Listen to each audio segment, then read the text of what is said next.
که چېرته تاسو $100 ولرئ، $100 سرمایه ولرئ، تاسو په نن وخت کې په انلاین نړۍ کې کوم بزنس ورباندې کولی شئ. په دې ویډیو کې تاسو داسې طریقه ښیم، په همدې $100 باندې تاسو کولی شئ چې داسې کاروبار پیل کړئ چې د میاشتې بیا په $100 ګټلی شئ. نو هغه کومه طریقه ده؟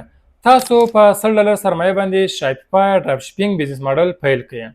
په شاپیفای پلیټفارم باندې ډراپ شیپینګ بزنس ماډل دا کوم بزنس ماډل ده؟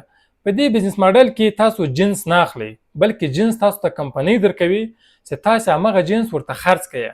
جنس به تاسو څنګه خرڅوئ؟ تاسو فقط په $1 باندې د شاپیفای سټور ورته جوړ کړئ، سټور ډیزاین کړئ او د همغه کمپنۍ چې تاسو ته اجناس درکوي، مختلفې کمپنۍ دي، نړیوالې در سطحه مختلفې کمپنۍ دي، تاسو ته همغه اجناس درکوي، اجناس ورباندې لیست کړئ په خپل سټور باندې.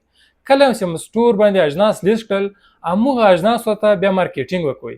داسې مارکیټینګ به څنګه کوئ؟ مارکیټینګ به تاسو په سوشل میډیا باندې کوئ، په ټیک ټاک، په میټا باندې ایډ رن کیږي.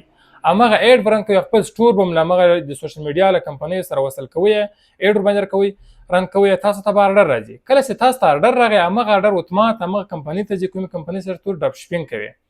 جنس کمپنۍ مشتری ته رسوي، پیسې ترلاسه کوي او خپل جنس پیسې، شپمنټ پیسې ګرځي، باقي پیسې تاسو ته لیږي. همدغه $100 سرمایه تاسو په ایډ باندې مصرفوئ، نور اضافي کوم مصرف تاسو نه لرئ، فقط $1 شاپیفای ته ورکوئ، $2 باندې یو کال لپاره ډوماین اخلئ، نور تاسو کوم اضافي مصرف نه لرئ. په همدې $100 باندې که تاسو صحیح کار وکوئ، د لومړۍ میاشت کې کولی شئ چې $200-300 باندې وګټئ. په آینده کې تاسو ډېر پیشرفت کولی شئ، پرمختګ کولی شئ. همداشان کولی شئ بیا خپل برانډ جوړ کړئ، هولسیل وکوئ، همدا ډراپ شیپینګ ته دوام ورکړئ مختلفو کمپنیو سره په مختلفو هیوادو کې. نو هم به غوره عاید ولرئ، هم به په کمه سرمایه باندې کار پیل کړی وي. نو که چېرته غواړئ چې له انلاین نړۍ څخه په کمه سرمایه باندې عاید ولرئ، حتما شاپیفای ډراپ شیپینګ بزنس ماډل پیل کړئ او دوام ورکړئ. ستاسو ټولو د بریاو په هیله.